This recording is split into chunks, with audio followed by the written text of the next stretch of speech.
Existem crianças que parecem carregar uma maldição invisível. Elas entram em um ambiente e o ar se torna denso, como se sua simples presença ativasse um alarme silencioso no instinto dos outros. Falam menos e os adultos desviam o olhar com desconforto. Tentam brincar.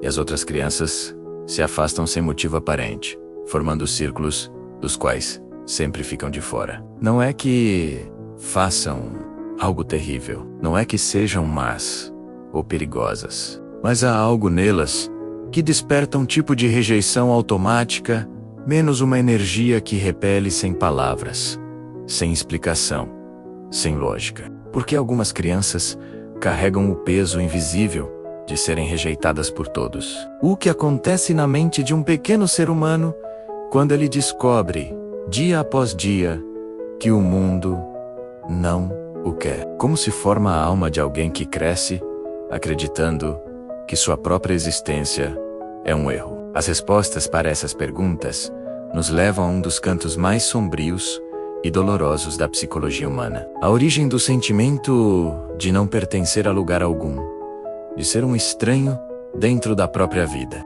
Hoje, em Psicologia em Foco, vamos mergulhar na mente dessa criança incompreendida, e talvez no fim deste vídeo você perceba que todos nós carregamos um pedaço dessa história dentro de nós.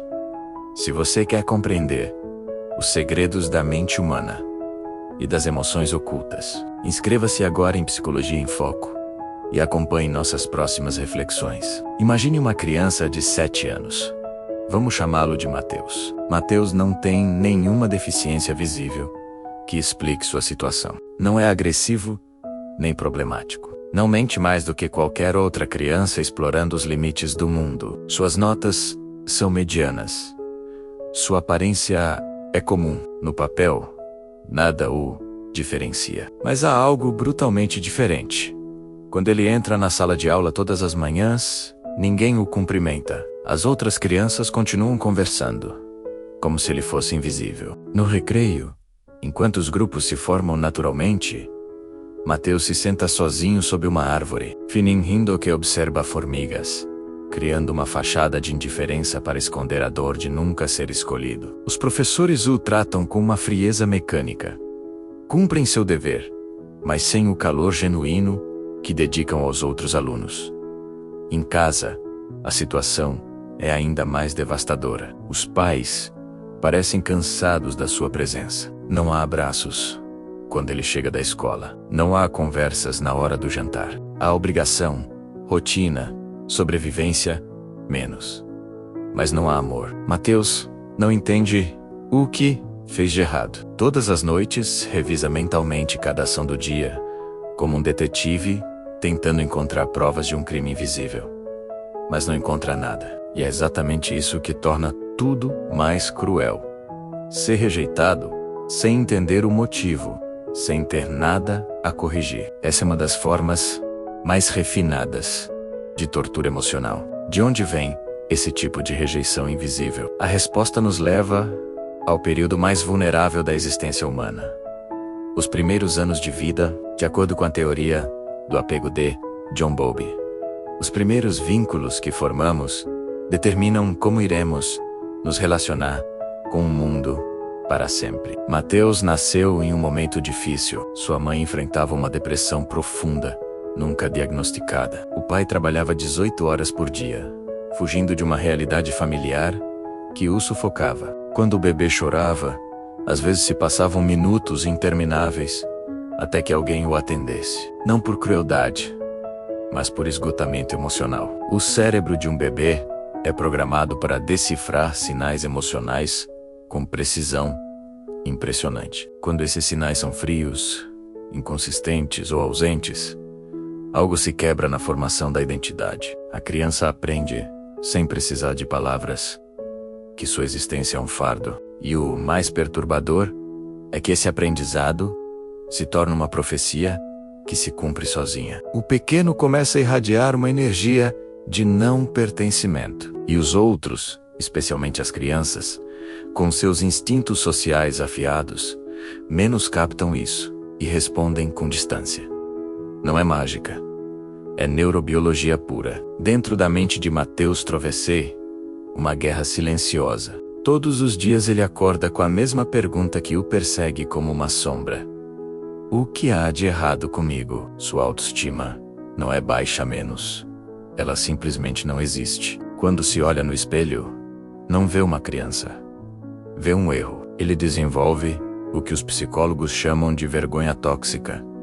Menos a sensação de que sua existência é defeituosa. Não é vergonha pelo que fez, mas pelo que é. É como viver dentro de uma armadura invisível feita de vidro. Ela o protege de mostrar sua vulnerabilidade, mas qualquer toque o quebra. Matheus cria estratégias de sobrevivência. Torna-se extremamente calado para não incomodar, ou, ao contrário, vira o palhaço da turma, buscando atenção a qualquer custo. Porque para um cérebro faminto por conexão, a rejeição ativa dói menos do que a indiferença total. Suas relações futuras serão moldadas por esse padrão. Ele buscará, desesperadamente, a confirmação de que não é rejeitável menos. Mas sua própria insegurança acabará criando exatamente o que mais teme: o abandono. E aqui está o ponto de virada que muda tudo. Matheus não é odiado porque tem defeitos. Ele é rejeitado porque, sem saber, se tornou um espelho desconfortável para todos ao seu redor. Os seres humanos têm uma capacidade limitada de empatia, menos especialmente quando estão feridos. Os pais de Matheus projetaram nele suas frustrações, seus medos, seus fracassos pessoais. Cada vez que o olham, vem refletido o que não suportam em si mesmos. E o rejeitam sem perceber. As outras crianças, com sua intuição social primitiva, sentiram essa diferença energética e reagiram com o mecanismo mais arcaico da sobrevivência tribal: a exclusão do diferente. O que Matheus vive não é uma tragédia individual, mas o reflexo de algo muito maior. Uma sociedade inteira que não sabe lidar com a vulnerabilidade do outro porque nunca aprendeu a lidar com a própria. E essa compreensão, embora dolorosa, é libertadora. Porque se o rejeitado não é o culpado, a cura não depende de mudar quem ele é menos, mas de compreender o jogo psicológico inconsciente em que todos estamos presos.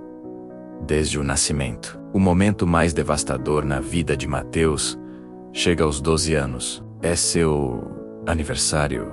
A mãe prepara uma pequena festa e convida toda a turma, menos 20 crianças. Matheus passa a semana radiante de esperança. Desta vez será diferente. Pensa, ele ajuda a preparar os jogos, a mãe faz um bolo enorme, enfeitam a sala, mas o dia chega e as horas passam. Um a um, os pais começam a ligar com desculpas. Tá doente?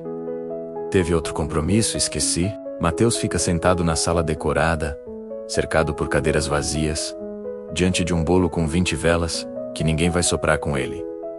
E algo dentro dele se quebra. Não é apenas tristeza, menos é a confirmação final de seu pior medo. Não valho nada para ninguém. A mãe chora na cozinha, o pai sai para andar, incapaz de lidar com a dor. Matheus, sozinho, toma uma decisão inconsciente que marcará sua vida adulta. Nunca mais vou esperar nada de ninguém. Nasce, naquele instante, o adulto emocionalmente blindado, menos aquele que ergue muros tão altos que nem o amor consegue escalá-los. O rejeitado de infância acaba de ter sua alma marcada para sempre. Carl Jung chamava isso de a criança ferida interior, a parte de nós que nunca cresce, porque ficou presa no momento do trauma. O Matheus adulto pode ter 30, 40, 50 anos, mas dentro dele ainda vive aquele menino de 12, sentado diante das cadeiras vazias. Freud explicaria o fenômeno pelo mecanismo de defesa chamado formação reativa. Matheus desenvolverá uma personalidade oposta à sua necessidade real. Se precisa de amor, mostrará indiferença. Se deseja conexão, buscará independência absoluta. Alfred Adler iria ainda mais fundo. Diria que Matheus criou um complexo de inferioridade tão profundo que passará a vida tentando compensá-lo com conquistas externas que jamais preencherão o vazio interno. A neurociência moderna confirma. O cérebro de crianças rejeitadas, cronicamente, apresenta alterações na amígdala e no córtex pré-frontal, regiões que processam emoções e decisões. O rejeitamento ativa as mesmas áreas cerebrais da dor física. Literalmente, ser rejeitado dói. E quando essa dor é constante, o cérebro se reorganiza para se proteger, criando padrões que, ironicamente, perpetuam o sofrimento. Mas há esperança menos. E ela é real. O mesmo cérebro que se moldou pela dor pode se reconstruir pela cura. O primeiro passo é a consciência brutal, sem anestesia emocional. Mateus adulto precisa sentir-se em sil, nesse ou fechar os olhos e visualizar aquele menino de 12 anos diante das cadeiras vazias e dizer com firmeza: o que você viveu foi real. Sua dor foi legítima. Não foi sua culpa. Agora eu, seu eu adulto, vou cuidar de você do jeito que ninguém fez. Isso não é poesia. Menos. É terapia de reparentalização. Uma técnica que literalmente reconstrói circuitos neuronais. O segundo passo é romper o padrão da profecia autocumprida com ações concretas. Se Mateus sente vontade de cancelar um encontro por medo de rejeição, ele deve fazer o oposto. Ir, mas com propósito. Conversar com uma pessoa por 5 minutos. Só isso. Assim, o cérebro aprende uma nova narrativa. Algumas pessoas podem me aceitar. O terceiro passo é buscar terapia especializada, como EMDR para trauma, ou terapia cognitivo-comportamental voltada a esquemas. E por fim, praticar compaixão radical.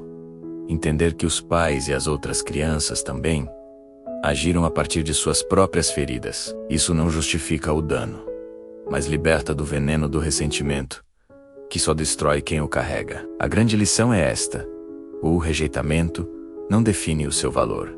Ele revela as limitações dos outros. Todos nós carregamos feridas de rejeição. Alguns, como Mateus, de forma devastadora. Outros, em doses sutis, mas igualmente marcantes. Vivemos em uma sociedade obcecada pela aceitação universal. Mas a verdade é simples e libertadora. A verdadeira pertença nunca vem de ser aceito por todos, e sim de se aceitar tão profundamente que o olhar alheio perde o poder de te ferir. A criança odiada por todos pode se tornar o adulto que compreende a alma humana como ninguém menos, justamente porque conheceu seu lado mais escuro. Ela pode transformar dor em empatia, rejeição em arte, solidão em sabedoria. Como ensinou Viktor Frankl, não escolhemos o que nos acontece menos, mas sempre podemos escolher o significado que damos. O rejeitamento pode ser sua prisão, ou seu impulso de transformação. A escolha, por mais difícil que pareça, sempre será sua. Se este vídeo tocou algo profundo em você, algo que precisa ouvir agora. Essa criança rejeitada, assustada e confusa, vive dentro de todos nós. Talvez você não tenha vivido o extremo de Mateus, mas certamente conhece a sensação de não se encaixar, de ser de mais ou de menos, de viver num mundo que parece ter um manual de instruções que você nunca recebeu. E tá tudo bem sentir isso. É parte da beleza e da dor de ser humano, porque a pertença mais importante, menos a única que realmente importa menos, é a de si mesmo. Quando você se senta diante do seu eu ferido e diz: eu te vejo, eu te aceito, eu te amo, exatamente como você é, algo muda no seu sistema nervoso. O mundo exterior perde o poder de destruir sua paz interior. O rejeitamento pode continuar doendo menos, mas ele não define mais quem você é. Hoje, Mateus tem 35 anos. Ainda luta alguns dias. A cura não é linear, mas ele aprendeu a lição mais libertadora de todas. Seu valor como ser humano nunca esteve em votação. E o seu também não. Então, da próxima vez que se sentir invisível ou incompreendido, lembre-se, você não está quebrado. Você está humano. E isso menos com toda a vulnerabilidade e imperfeição sempre foi o suficiente. Se este vídeo te ajudou a compreender melhor sua própria mente, inscreva-se em Psicologia em Foco e acompanhe nossas reflexões semanais sobre a alma humana.